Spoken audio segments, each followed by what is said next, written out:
Hello friend, welcome my YouTube channel M of success study point.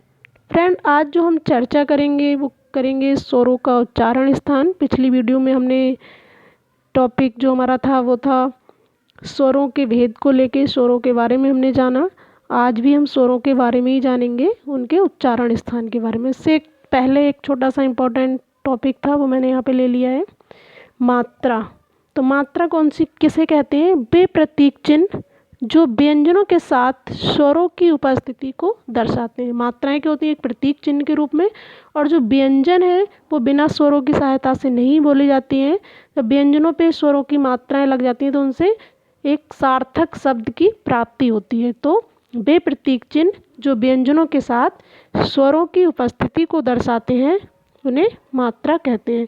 जो स्वरों की संख्या होती है वो 11 होती है और उनकी जो मात्राएं होती हैं वो 10 होती हैं। क्वेश्चन पूछा जा सकता है स्वरों की संख्या कितनी होती है? 11 और मात्राएं 10, क्योंकि जो छोटा होता है उसकी कोई मात्रा नहीं होती है, इसलिए इसे अमात्रिक स्वर कहते हैं। छोटा जब किसी वर्ड के साथ लगता है तो उसकी कोई मात्रा नहीं शो होती है। जैसे कमल, नयन, इसमें आ की उपस्थिति तो है लेकिन उसकी कोई मात्रा नहीं होती है, इसलिए ये अमात्रिक वर्ड कहलाते हैं। इसलिए आ की कोई मात्रा नहीं होती तो वो अमात्रिक स्वर कहलाता है।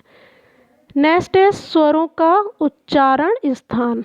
स्वरों का उच्चारण स्थान, उच्चारण की दृष्टि से भी स्वरों को 3 भागों में विभाजित किया गया है। पहले हमने पिछली वीडियो में पढ़ा था स्वरों के भेद, जो वो भी 3 ही थे, और उच्चारण की दृष्टि से भी स्वरों को 3 भागों में विभाजित किया गया है।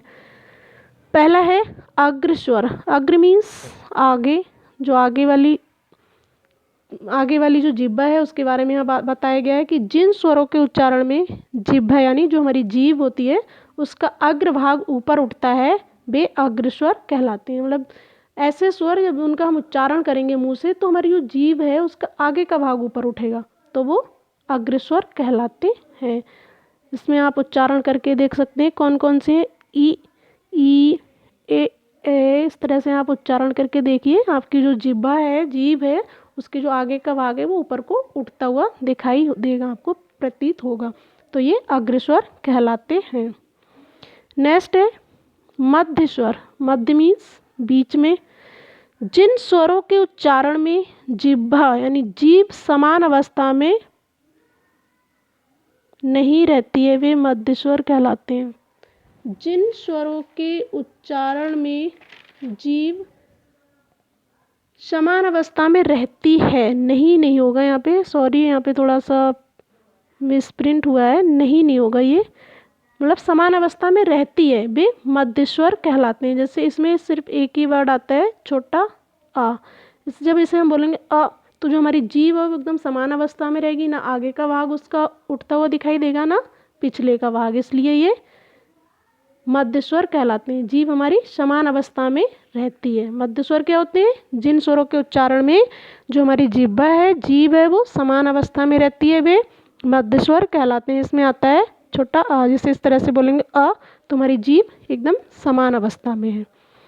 नेक्स्ट है पश्च स्वर। पश्च स्वर मतलब पश्च मीन्स होता है पिछला भाग। जिन स्वरों के उच्चारण में जिह्वा का पश्च भाग मतलब पिछला भाग ऊपर उठता है वो पश्च स्वर कहलाते हैं। पश्च स्वर कौन कौन से होते हैं? इसमें यहाँ पे बड़ा आ होगा, छोटा आ हमारे मध्य स्वर में आते हैं और बड़ा आ होगा इसमें।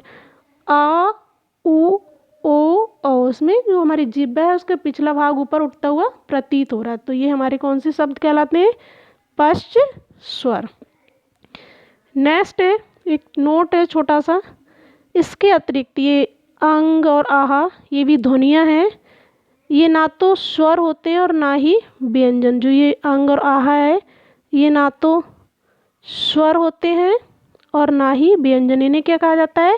इन्हें अयोगवाह कहा जाता है। अयोगवाह या अनुस्वार कहा जाता है। हिंदी वर्णमाला में इनका जो स्थान है वो आचार्य किशोरीदास वाजपेयी ने स्वरों के बाद और व्यंजनों से पहले निर्धारित किया है। क्यों किया है? क्योंकि ये बिना किसी से योग किए ही अपना अर्थ वहन करते हैं और हिंदी वर्णमाला में इनका स्थान स्वरों के बाद और व्यंजनों से पहले निर्धारित किया गया है। इन्हें अनुस्वार और अयोगभावी कहा जाता है। और जो आहा की जो ये बिंदी होती है, इस तरह से इन्हें अनुस्वार विसर्ग भी कहा जाता है। ये विसर्ग के रूप में भी काम करती है, इन्हें अनुस्वार विसर्ग भी कहा जाता है। तो ये थी मेरी आज की क्लास। कैसा लगा फ्रेंड आपको मेरा कंटेंट? आप मुझे कमेंट करके ज़रूर बताइए। थैंक